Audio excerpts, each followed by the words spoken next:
Hey guys, you've heard of the Young Turks podcast because you're listening to it right now. But make sure that you subscribe and give it a 5-star rating if you like it. Thank you for listening.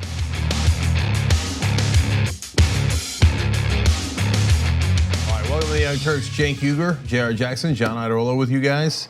Anna's out sick. It takes 2 men to replace one Anna Kasparian, so here we are. So lots to get to in this show, including later in the program, Meta World Peace joins us. So that's going to be a lot of fun. He's got a lot of things going on, including a new basketball league he started. I'm thinking of doing that. I'm not sure everybody's going to join, but I'm starting a league, Jared. Why not? Hey, just as long as do I get to coach or can I play? You can play. We play together anyway every Sunday. So we do it. We have a league. You see, we started a league, JR. You know that draft in 2 weeks. Okay. So all right, guys. Donald Trump's a madman. You know that, but we've got details. I mean, really, it's just unreal every time. And lots more drama. I want to get right to it. I'm in a mood to get right to the news. All right, John, what do you got for us? Okay, I've got stories and news. Go. So I'll give you both of those things. A woman has gone viral after a photo she posted of her smiling in front of a group of Islamophobic protesters. That might seem a little bit weird, but let's take a look at the photo and give you the context. So there you see her. Her name is Shema Ismail. And you see the signs in the background. They've got their Jesus shirts and they've got their anti-Islam posters, and it looks like a bullhorn. Is that a bullhorn or is that a? I don't know what that is. An umbrella? Yeah, you know how when people are preaching in the street, they have Oh yeah. And she. Those guys look like the kind of guys you want to hang out with, right? Exactly. Like, hey, you guys want to go to Denny's? No. Yeah, and so let me give you some information. She tweeted on April 21st, "I smiled in the face of bigotry and walked away feeling the greatest form of accomplishment." By the way, that photo got 100,000 likes on Instagram and 150,000 likes on Twitter. And I think people just like in this really dark time of xenophobia and Islamophobia and all of that, just seeing someone who is confronted by that and doesn't let it drag her down is a very powerful image. And so she said she felt the greatest form of accomplishment. She said, "I really wanted to combat their hatred with kindness, honestly. I wanted them to see my face, and simply walking by wasn't enough." And the first thing I thought when I saw it was, that seems at least a little bit dangerous. I mean, those people they're just protesting, as far as we know, peacefully, but if I was her, I would probably feel quite threatened being really close to them. And so she said, "My face honestly lit up when I saw them. I walked up as they continued yelling their hateful speech. I asked the police officer if I could stand at the curb in front of the men.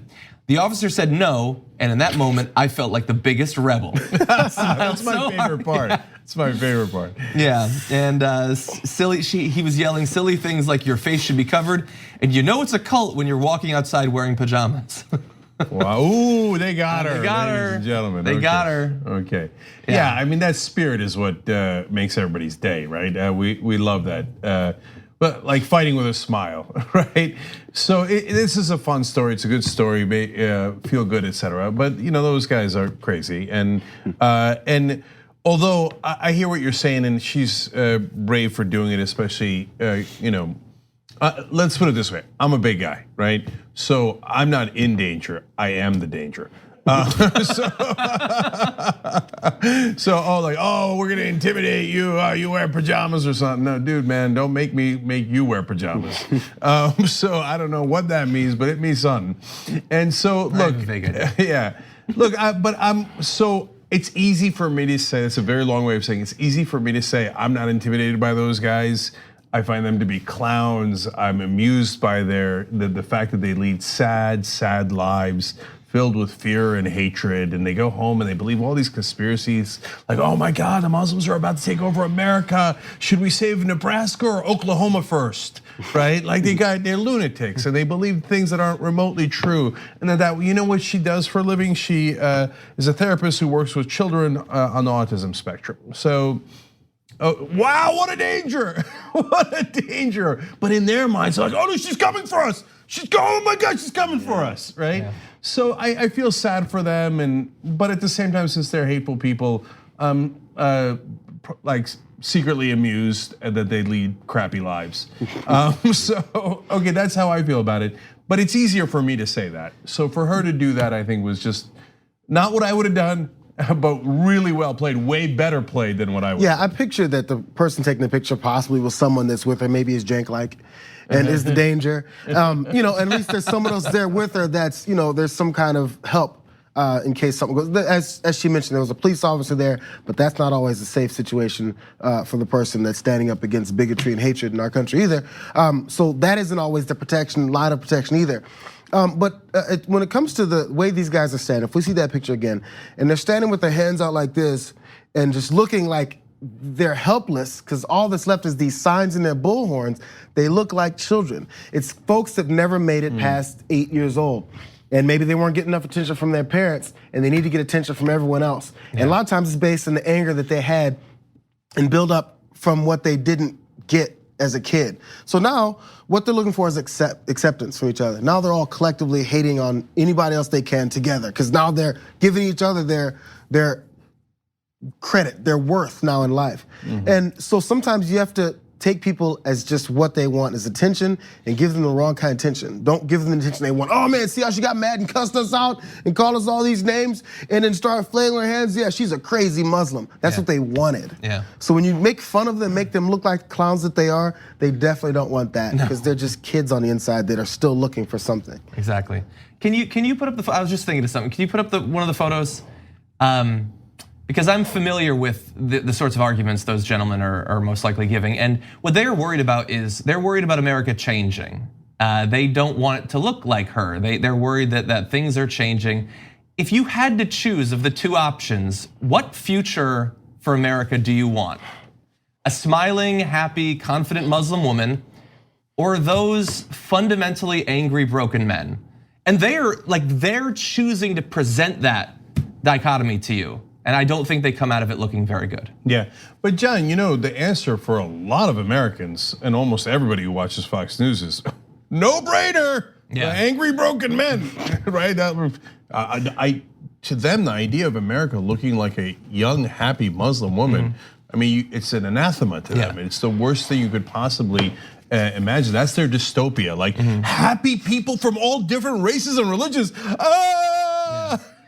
Although, brace for impact. Many would say it and not be real. Like the last thing Tucker Carlson wants is to hang out with those guys. Oh, so Ida Rodriguez, who's on the show often, was at the debate I had with Tucker Carlson at Politicon, and she got all worked up about this dinner that Tucker Carlson was referring to about him and his friends. I didn't pay much mind to it, but she keeps going back to that, so I'm amused by it. So here's who's not getting invited to that dinner, those guys, okay? No. She's not getting invited either, but neither are they. It's not like Tucker was like, I am for we cannot have these Muslim people. And they're like, oh great, Tucker, am I coming over to your, mansion? No. He's like, no. Yeah, how a little dangerous there, on the weekends, do you think Trump is hanging out with those bikers for Trump? I don't think so. Just on a podium yelling at them, that's all he does. Yeah. Although I wish he would, because I feel like all they'd have to do is spend like some amount of time with Trump until the bikers for Trump are like, you know what? This guy's a bit of a bitch. Maybe.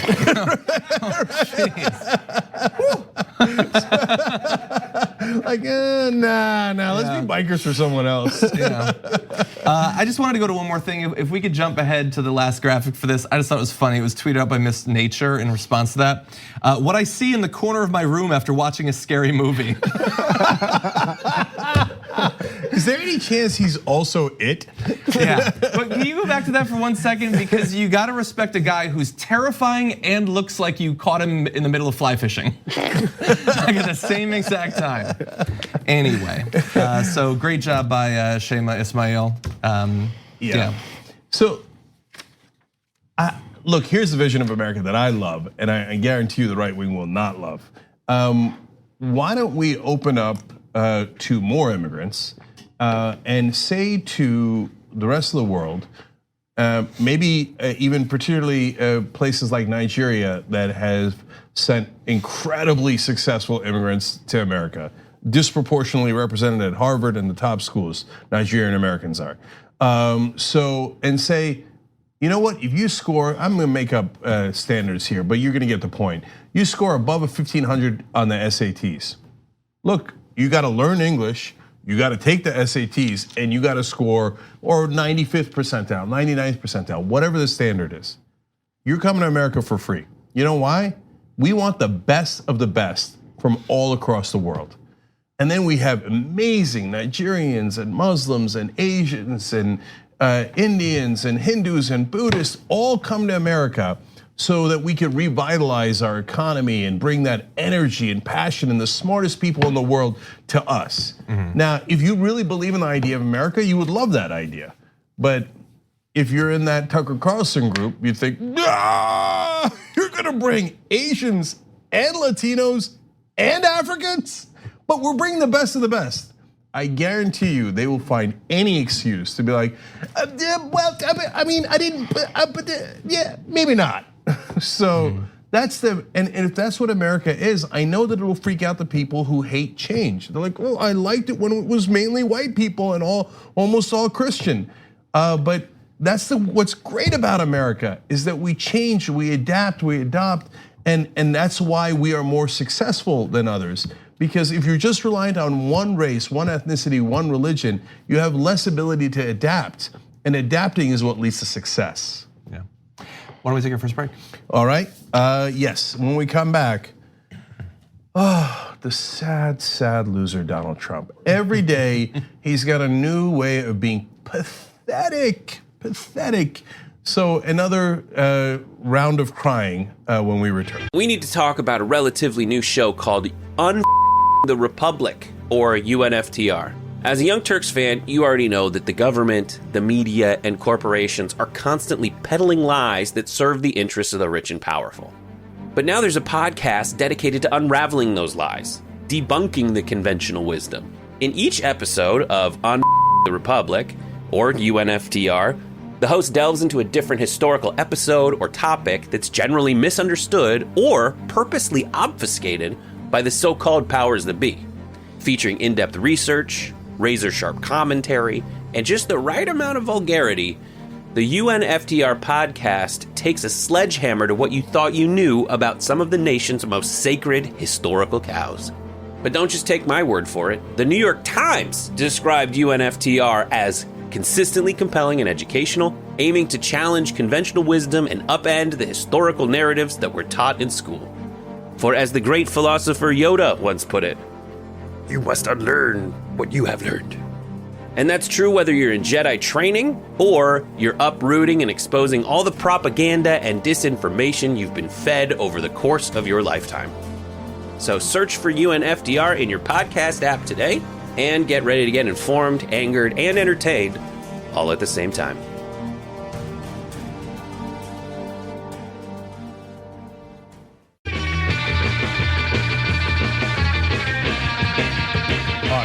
Back on the Young Turks. Let me tell you guys about a couple of things, and then we'll get to pathetic Trump. On Sunday night, don't miss it.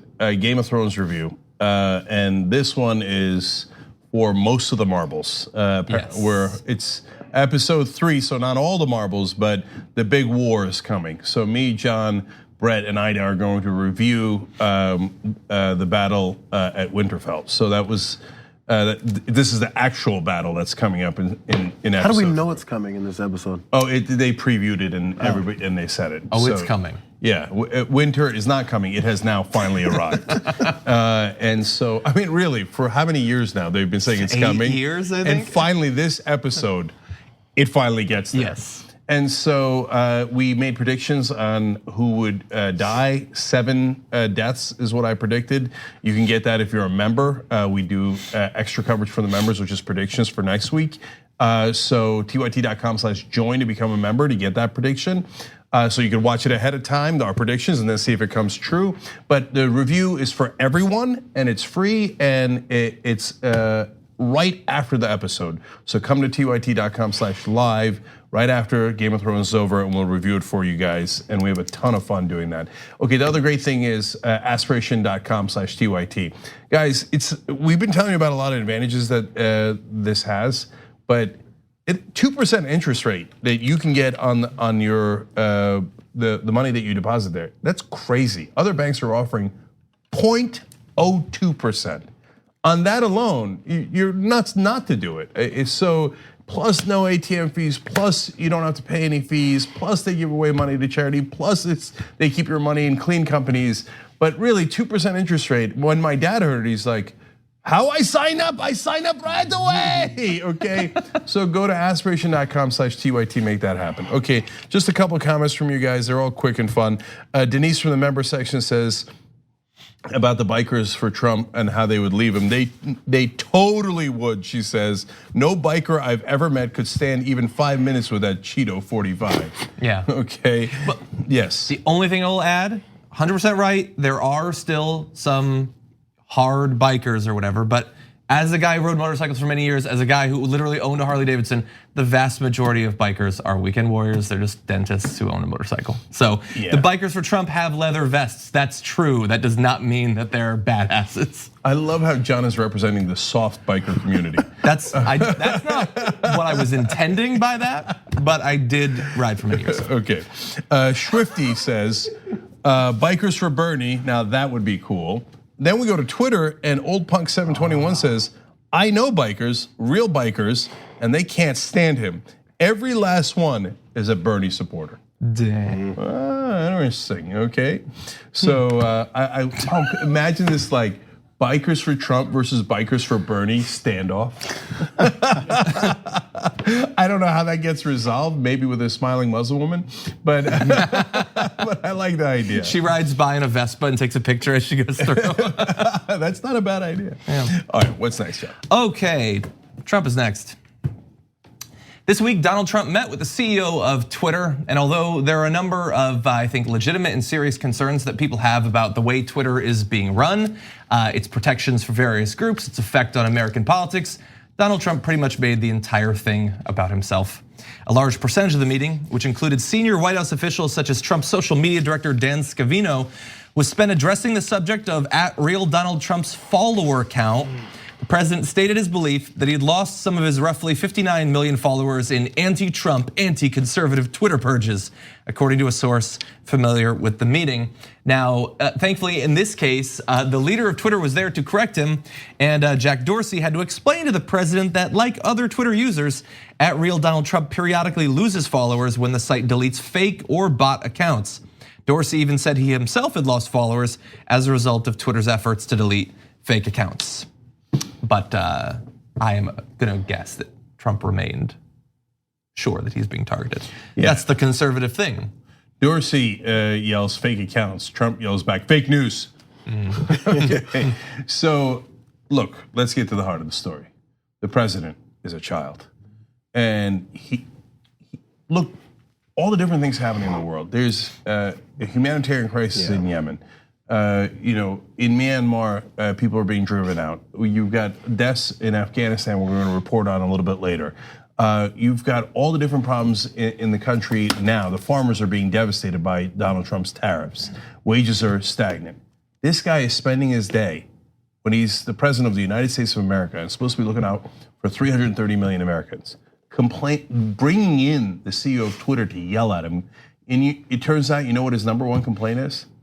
That Obama has more Twitter followers than he does. Yeah, even though he is so much better at Twitter than Obama is. Oh my God. Evidently not, Donald. Wow. Yeah. I mean, if my 8-year-old was like, not fair, I'm better at Twitter than my sister, but she has more followers, I'd be like, dude, look, I gotta teach you how, about I don't wanna say man up. I'm just saying like, you gotta teach you how to exist in the world, right? And realize how you've got to, be responsible for yourself and not complain at every turn and not compare yourself to others nonstop. But this is not an 8-year-old. This is the president of the United States. We cannot get used to what a buffoon he is. Yeah. And also a conspiracy theorist. Oh, I think Twitter is discriminating against Republicans. We had the strongest fake bots. And now they're taking them away. Right? He doesn't think they're fake bots. He doesn't understand bots. He doesn't understand anything. And he thinks that the Twitter would go after the most powerful man on earth. Yeah, that'd be a logical move for a company. Yeah. And so it's another Alex Jones move by Donald Trump. But more important than anything else is wasting his time doing this unbelievable stuff. Just a mental, I can't say it, but you know what, one of the lowest IQ people ever in any public office. Because he doesn't have a full thought process. If you wonder what's the reason you want to have your Twitter followers stay up in whatever numbers you have, I think he's at 59 million. Again, as you already pointed out, his problem was in comparison to the previous president. His problem is the numbers there. But if you worry about your numbers, the point is, like if I lost, I don't know, 10,000 Twitter followers, I'd be like, wow, what did I do? And I'd be like, man, there's 10,000 less people that might see the genius of J.R. Jackson if I was the idiot that this guy is, to say something like that. So I'd be worried about fewer people seeing what I have to say. If I'm the president of the United States, trust me, no one has any problems hearing what you have to say. You're the president. Twitter isn't your microphone to the world. If you can't tweet, no one's gonna hear about what you have to say. Hey, take a press conference, idiot. Hey, go in front of any camera. They'll record you every day talking. If you think you need to have a bigger voice in the world, they'll listen. Twitter isn't the only channel. Exactly, yeah, there's Instagram. But he doesn't think that far. He's worried about in comparison. Now, and look, one more thing for me. It's so sad how insecure he is. And nothing is ever going to cure that insecurity because he has no confidence. And he knows in reality, like and this part I don't know, but I'm doing a little bit of pop psychology to try to explain why he's such a buffoon. But his dad, who was a successful businessman, not a good guy, but a successful businessman, must have been so disappointed in this dummy little kid he had. And he called him all those things, sad, baby, dummy, the things that he repeats now as a grown man in his 70s on Twitter, right? Yeah. And every time he did something, he blew it and his dad had to rescue him. You know, total failure in high school, total failure at Fordham, total failure at Penn. Every time his dad rescues him, 6 different bankruptcies, his dad rescues him. And every time probably his dad, who was a really mean guy, was like, dummy, idiot, sad baby, right? And he internalized all that. One time, a biographer asked him, "Why don't you do any introspection?" And he's like, "What?" He's like, looking into yourself and trying to figure out what. Because of course he doesn't know what that word means. And so he's like, he literally said, and this is the most true thing Donald Trump has ever said: "I'm afraid what I would find." So that's who Donald Trump is. That's why he pulls in Jack Dorsey and yells at him for getting rid of fake Twitter followers, because he's so insecure. I think that there's a second reason, which we've talked about before, which I do want to turn to, because I think this is important beyond Donald Trump. Although I want to read 2 of his tweets that basically about this topic to give you an idea of how deep the conspiracies go when it comes to this. He said, quoting Maria Bartiromo, "The best thing ever to happen to Twitter is Donald Trump. Remember, she was one of the Fox News people at debates in the last cycle, so bear that in mind. So true, but they don't treat me as well as a Republican. Very discriminatory, hard for people to sign on, whatever that means. Constantly taking people off list. Big complaints from many people. Different names, over 100 million. I think he's talking about Obama. But should be much higher than that if Twitter wasn't playing their political games. No wonder Congress wants to get involved, and they should. Must be more and fairer companies to get out the word." So what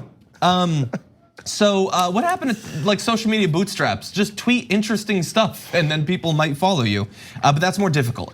Anyway, I think he brings in Jack Dorsey possibly just because it's all about him and he wants more followers. But the argument that he's making, both to Jack Dorsey and also in these tweets, is the same thing that conservatives make to Twitter all the time and to Facebook as well.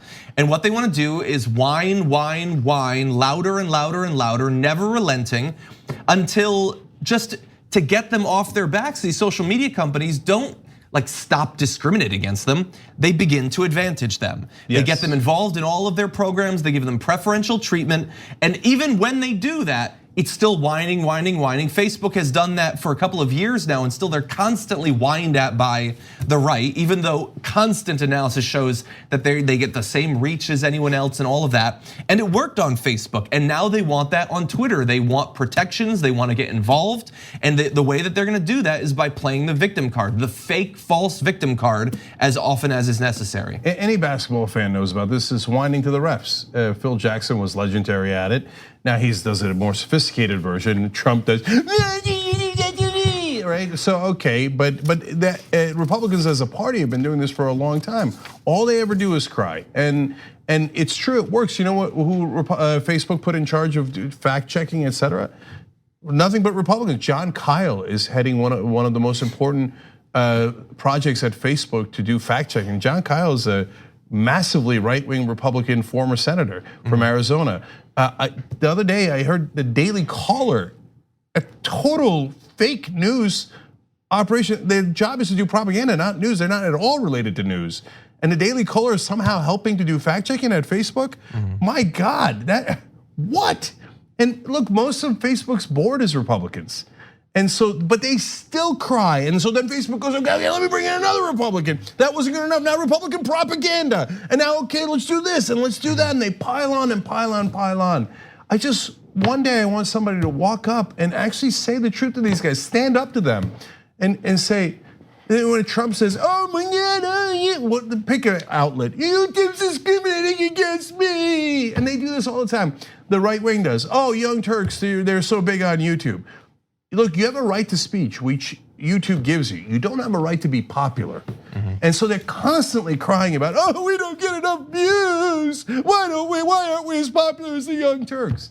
So I would love for somebody to step up whenever the next time one of these right wingers is crying and go, and God, it would be great if it was. Anyway, just to say, and especially if it was to Trump, are you done crying yet?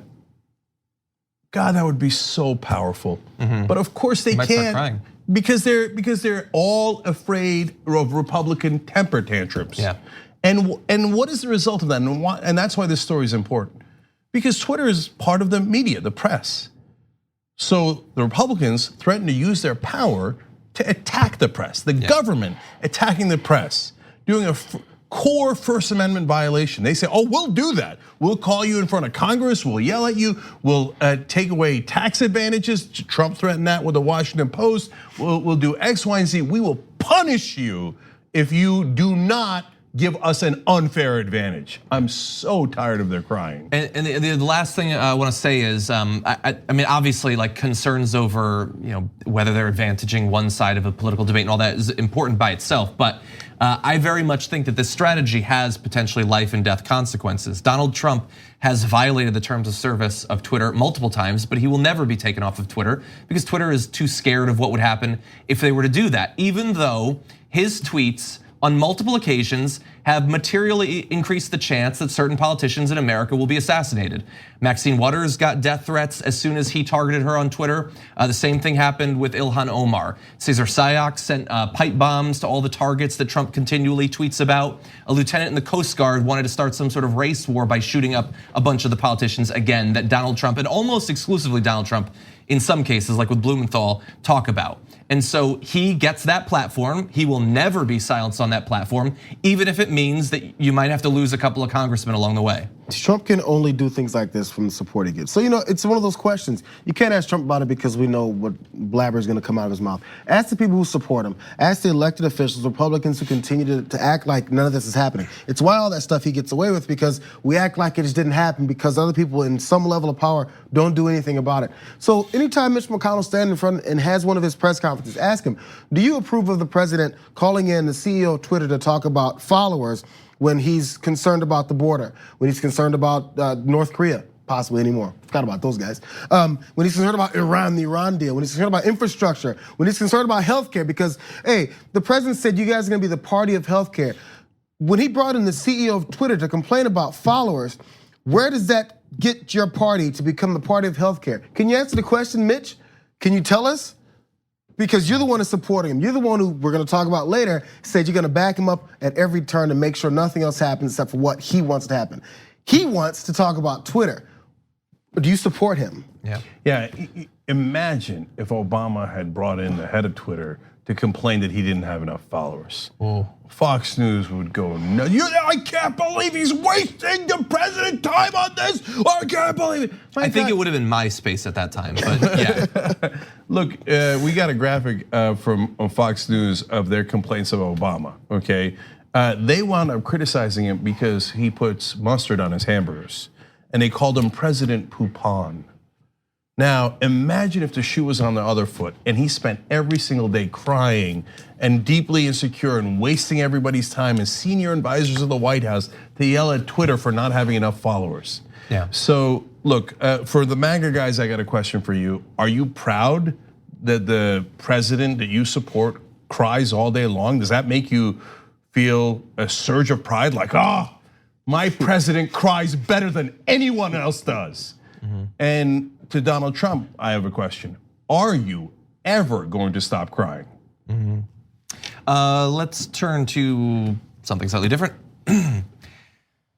Donald Trump is apparently done with investigations, and not just the Mueller investigation. He's apparently ordering the executive branch to effectively no longer cooperate with any call for documents or testifying before Congress or anything like that. And here we have three ways that that's playing out. So overall, in an interview with the Washington Post, Trump said that complying with congressional requests was unnecessary after the White House cooperated with special counsel Robert S. Mueller's III's, I've never seen it written out in full like that, probe of Russian interference, the defender of the realm, the first men and the Andals, and the president's own conduct in office. So he complied with that, so he doesn't need to comply with anything else, although bear in mind that he never testified in that case. And he said, in particular, there is no reason to go any further, and especially in Congress where it's very partisan, obviously very partisan. And so specifically, what is he doing now? Well, on Tuesday, two White House officials said the administration plans to fight a subpoena issued by the House Judiciary Committee for former White House counsel Donald McGahn by asserting executive privilege over his testimony. And one little added bit of spice in that paragraph right there is that he's been bragging for the past week after the Mueller report came out that I never used executive privilege, never, don't testify, executive privilege, never. And so they don't want Don McGahn to testify because Don McGahn knows what actually went on. And in particular, he was involved in perhaps the clearest example of obstruction of justice when Trump ordered him to start the process of getting Mueller fired. Yeah, that's Exhibit A in the case against Donald Trump, if there ever is a case for obstruction of justice. And then, of course, he also famously told McGahn to lie about it. But here's the great ironic twist in this story. So he says, well, I already had him cooperate with you guys, so I don't want him cooperating anymore, and I'm going to use executive privilege. Well, since he already waived executive privilege to have McGahn talk to Mueller, that legal principle is once you waive it, you can't bring it back. There's a colloquial way of referring to that. You can't put the toothpaste back in the tube. So once you waived it, it's gone. So that means that he definitely does not have a legal ground to stand on. McGahn must testify. Now, I think that as with everything else they're doing, they're just trying to drag it out. They have no case at all, but they're like, well, maybe we'll just gum it up in the courts and then it'll take longer for McGahn to testify. And so maybe we'll run out the clock and they won't be able to impeach us. Yeah, and we'll see. I think they're gonna keep pushing on it. We do know that William Barr has announced that next week he will actually be testifying before Congress. So that is something, although Barr doesn't have the knowledge. Barr can talk about why he deceived the public with his memo in the way that he did, why he called that completely unnecessary, weird press conference before the Mueller report came out. But he doesn't really know anything about what the Mueller report covered because he wasn't involved in those actions. Don McGahn actually was. But in addition to that, the administration directed Carl Klein, a former White House personnel security director, not to comply with a subpoena from the House Oversight Committee, prompting the panel to move to hold him in contempt of Congress. In a letter to Klein's lawyer obtained by the Washington Post, White House Deputy Counsel Purpura wrote that a committee subpoena asking Klein to appear, quote, unconstitutionally encroaches on fundamental executive branch interests. And so why do they want Klein to testify? He's accused of retaliating against a whistleblower who raised concerns that 25 people who were denied security clearances by career officials were then granted the clearances by political appointees. Klein allegedly placed files out of the reach of whistleblower Tricia Newbold, who has dwarfism, after she voiced her concerns. So for a second, before I read that, I had some sympathy for Klein because his lawyer said, look, we've got two equal branches of government, one telling us to testify and the other one telling us not to testify. So what are we supposed to do? So Klein has now moved to the Department of Defense, so they're saying that's still an executive branch, so we're gonna listen to the people who are employing us, the executive branch, and you can see we're in a hard spot.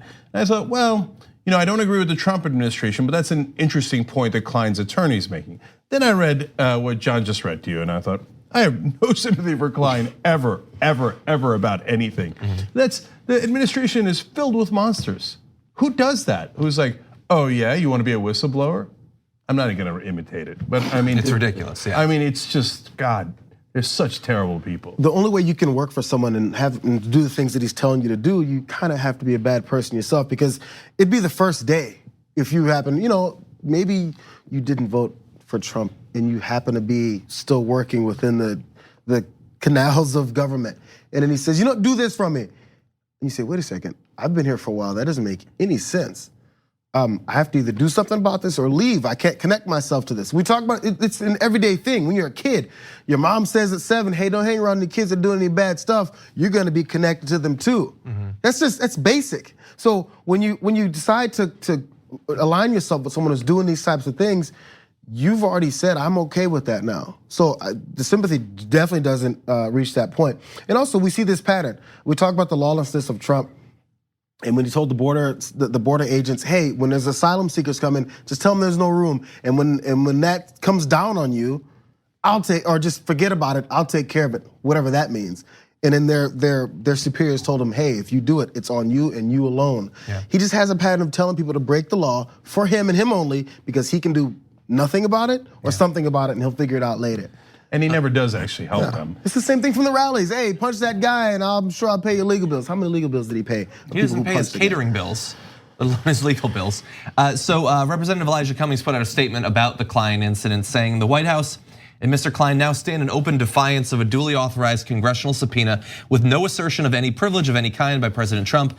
Based on these actions, it appears that the president believes that the Constitution does not apply to his White House, that he may order officials at will to violate their legal obligations, and that he may obstruct attempts by Congress to conduct oversight. Now understand, we have a third example of this that we're gonna do, but just based on that, my reaction to this whole thing, all three of these and the other stories like it that will come, is that's what I've been saying. That's everything that I've been saying. Like, the only reason he complied with any of this was because he was afraid that there might be some sort of consequences. The Democrats, in saying that even though there's obvious obstruction of justice detailed in the Mueller report, they say we're not gonna do anything about it. And so he justifiably responds with, well then why would I go along with any of this? If there's no consequences, if I can do whatever I want, why would I let my people testify? Why would I give documents? Why would I release my taxes? You've said that I am effectively a dictator if I wanna be. If I wanna sit on the throne, I can just sit on the throne and you're not gonna do anything about it. And this is like 1 week after the Mueller report. He's just getting comfortable right now. Imagine he's got another 1.5 years of president. He could get a second term. Imagine what he's going to be like now that he's been told that there will be no consequences for anything that he does. Yep. Yes, and it's not just about the Mueller report anymore. It's not about the Russia investigation. This security clearance has nothing to do with Russia. That's what I'm saying. Right. Like, why comply with anything? Yep. Yeah. Judicial orders. Yeah, and so Nancy Pelosi has opened the door to him being completely lawless by saying, I will not enforce the law. But it's not just her. Unfortunately, Barack Obama also opened the door here because Eric Holder refused to testify in front of Congress on a nonsense issue that they made up about guns, the Fast and the Furious program, that was totally debunked in the press. If I was Holder, I would have gone in and yelled at them, but I would have complied. And so since he didn't comply, now the Republicans are going, well, Holder didn't do it. Don't open the door, and Obama opened the door just a little bit on a lot of different issues, which now Trump is running through. Now, the third example of this is, and this is all just in like a 48-hour period, the Treasury Department defied a second demand from House Democrats to turn over 6 years of President Trump's tax returns. There's no legal standing to refuse that. The regulation is as clear as any government writing has ever been. They're just not complying with it because, again, what's the difference? There's no consequences. We talk about when people are punished. You talk about how you're supposed to set a precedent. No one's gonna do this if we punish people. Well, this guy's entire life, the president, his entire life he's been let off the hook for doing things the wrong way and bad ways and illegal ways, and he learned his lesson. If you learn the lesson one way, reason why many people believe in the death penalty, oh man, I'm not gonna do that crime because they might kill me. Well, if you continue to do the crimes and then we allow it to just move on his entire life, why wouldn't he continue to do it? Probably in his own words, he'd be stupid to not walk through that door. When he talked about his tax returns, I'd be stupid not to pay no taxes if you let me. And they let him continue to do all of these things, so why not? Which leads to the ramifications of not turning over the tax. I'm actually surprised that the Treasury Department is taking its time with it. Mnuchin says that they're going to give a final answer. They've defied Congress twice, but they're going to give a final answer on May 6th. You know, if he doesn't turn over the tax returns, there could be legal consequences. If the Democrats had a spine, they could order him arrested. I know, hey, Treasury. You're talking about Mnuchin. Yeah, the Secretary of the Treasury being arrested. Well, that's an elite. I mean, that's the top of the elites. Yeah. So of course the Democrats are like, ooh, that might mean one day I might have to abide by the law. Yeah. So they're going to be very, very reluctant to do that. But the reality is, if you didn't follow a subpoena from Congress, I guarantee you would be arrested. Exactly. And so, and now if they did that, then they'd have everybody's attention. And I wonder if Mnuchin, I mean, look, I can't imagine that he's concerned about that because the Democrats are so weak that it would be just shocking beyond belief for them to actually enforce the law. Okay, but I wonder if Mnuchin is concerned about that, and that's why he hasn't made up his mind yet. Yeah, exactly. Like, people seem to think that there's been an effort to muddy the waters around this. Like, Trump has come out and said that I'm not going to release them. That's a nonsense statement. It has no relationship with what's going on. This has nothing to do with Donald Trump. They're not asking Donald Trump to release his taxes. This is the Treasury Department. He is the head of the executive department, but Mnuchin is responsible for complying with the law. And so if I was Mnuchin, I would be at least a little bit worried. Although I think that there's a better than 50% chance that Nancy Pelosi is just gonna say, you know what, we'll let the voters decide in 2 years. It's a better than 90% chance. Yeah. All right, now you know what we think. tyt.com/impeach. All right, we got to take a quick break, guys. When we come back, if you thought all these guys were bad, first of all, you are correct. Second of all, wait till you get a load of Republican in the state of Washington and what he's up to. There is no bottom to the barrel. At TYT, we frequently talk about all the ways that big tech companies are taking control of our online lives, constantly monitoring us and storing and selling our data. But that doesn't mean we have to let them. It's possible to stay anonymous online and hide your data from the prying eyes of big tech. And one of the best ways is with ExpressVPN. ExpressVPN hides your IP address, making your active ID more difficult to trace and sell to advertisers. ExpressVPN also encrypts 100% of your network data to protect you from eavesdroppers and cyber criminals. And it's also easy to install. A single mouse click protects all your devices. But listen, guys, this is important. ExpressVPN is rated #1 by CNET and Wired magazine. So take back control of your life online and secure your data with a top VPN solution available, ExpressVPN. And if you go to expressvpn.com/TYT, you can get 3 extra months for free with this exclusive link just for TYT fans. That's expressvpn.com/TYT. Check it out today. We hope you're enjoying this free clip from the Young Turks. If you want to get the whole show and more exclusive content while supporting independent media, become a member at tyt.com/join today. In the meantime, enjoy this free segment. All right, back on the Young Turks, Cenk, John, and JR with you guys. Matt Strackbine from the member section says, Trump is worried about his Twitter numbers, really? Has he seen the polls lately? So I'm obsessed with this one poll that I quoted for you guys yesterday. 49% of Americans say they will definitely vote against Donald Trump. Yeah. That's, I mean, already good night, Irene. People don't know what they want. Okay, all right, okay. Look, I'm not saying I'm the last guy in the world to be overconfident, but that is a devastating number. He lost the popular vote last time too. Yeah. All right. So DJ McCarthy says, I'd rather have him waste time on nonsense than on his horrible policies. Well, that's fair. Okay. Good point. I'm Mi Papito says on Twitter, Lady Gaga has more Twitter followers than Lady Trump. Oh. I didn't even realize that. I just Burgundy will read anything in the Twitter machine. Okay, wait till he finds out, he says. And then finally, YouTube super chat, Ronald Reese says, investigate every top congressional leader, starting with Mitch McConnell. Well, funny you mentioned that because the next story is about Mitch McConnell. Really fast, and I only want to say this if we're not going to talk about it for very long, but I just have to know if you saw So Chris Cillizza and that guy that you weirdly said in an email that you think that I'm a fan of, Nate something. Nate Silver? No, not Nate Silver, the other one. I don't remember exactly. Anyway, they have, so Chris Cillizza has his articles on CNN or whatever. And the article is #1 power ranking, Democratic primaries, Bernie Sanders. And the whole article is all the reasons he thinks he's the one to beat. Chris Cillizza and the guy, Harry Enton. Yeah. And the whole time I was reading it, I was like, is this a trap? Where does the turn come in this? But it was just, I guess it's a trap long term, but the article is just positive towards Bernie. I know, isn't that, but think about how funny that is, that like when there is one positive article about a progressive in the mainstream media, we're like, is it a trap? That gives you a sense of which way they go. Exactly. Okay, let's talk about Mitch McConnell.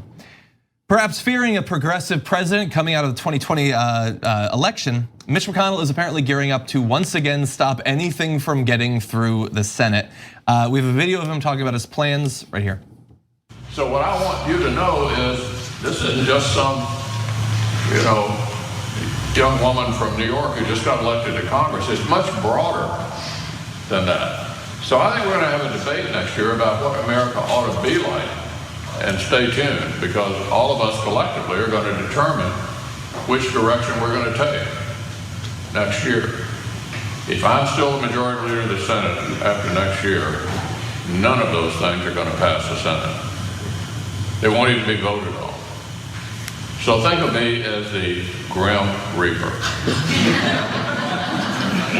The guy who's going to make sure that socialism doesn't land on the president's desk. Well, before we go on to his record-breaking hypocrisy, Mitch, mission accomplished. We already thought of you as the Grim Reaper. I mean, look at how Republicans don't care about voters at all. Like Mitch McConnell, all he cares about is his donors.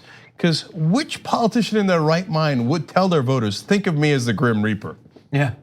It's like the least popular thing you could possibly be, right? But he's like, who cares about the voters, these plebeians? No.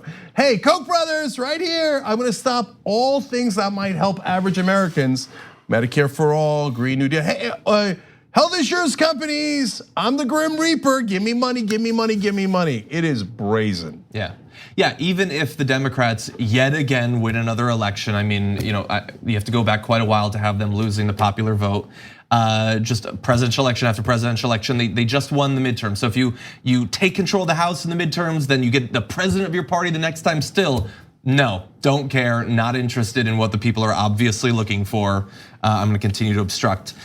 But you also mentioned the hypocrisy. So it was just like 2 weeks ago, he wrote an op-ed where he was talking about people being unfair to Donald Trump with their investigations and things like that. And he said this new across-the-board obstruction is unfair to the president and more importantly to the American people, who I love. It's mindless, undiscriminating obstruction for the sake of obstruction. What he just promised you he would do on tape, you saw it for yourself. He goes on to say, it's like they're a bunch of Grim Reapers. He did not say that last part, but he might as well have. I mean, you heard him say, I'm going to obstruct everything, I don't care what it is. And just 2 weeks ago, he said, can you believe Democrats are obstructing everything, they don't care what it is. They just don't care at all. Because one of the other things that Mitch McConnell relies on, not other than the donors, is the corporate media.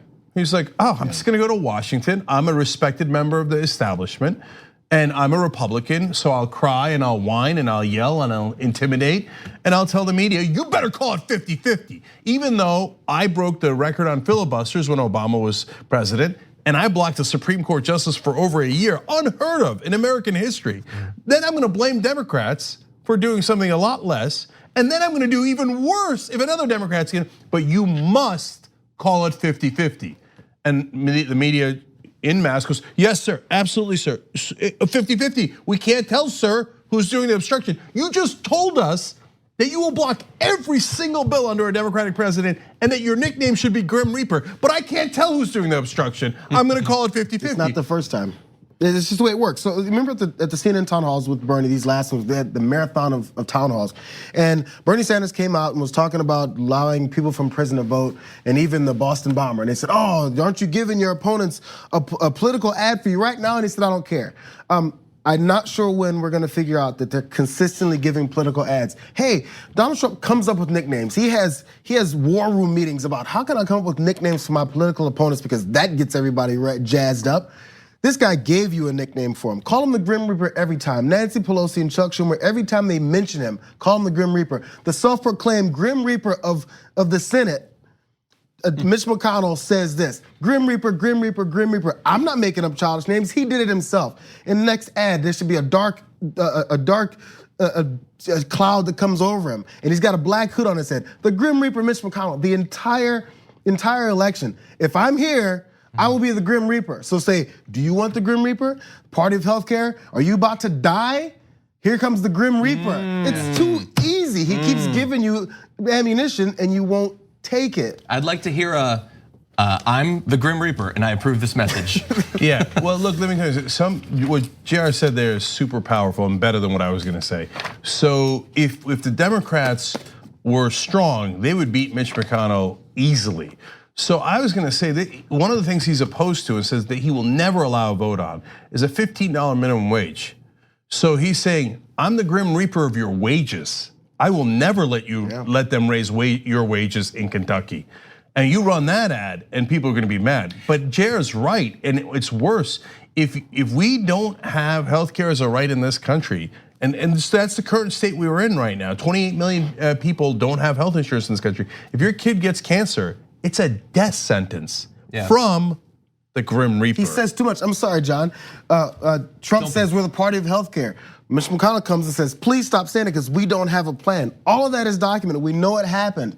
And then so after they come forward and continue to say, hey, we don't have anything to do with healthcare, the Grim Reaper steps in and says, let's stop talking about it because we're trying to kill people. It will be a direct quote. You don't even have to misconstrue what they're saying or give a political spin. They said it. Remember the death panels? It said these Democrats are trying to kill you. He just said, I will kill you. Yeah, so guys, spread this video, man, because unfortunately the Democratic leadership is not very good at this. So just, especially if you live in Kentucky or you know someone who lives in Kentucky, let them know what Mitch McConnell's up to. He's up for re-election right now, and he's gonna hurt your family's wages, healthcare, etc. He just announced it. So send this video to everybody that lives in Kentucky. I am like 98% on your guys' side. The 2% that I disagree with you is that you guys are both acting as if we are not in a building that is filled with talented writers and editors and people who can film things and animators that could, and we got a guy who could do voices, and we could make that ad. Let's do it. Well, we did one against Ted Cruz to help Beto O'Rourke, and he almost won. That was us. No.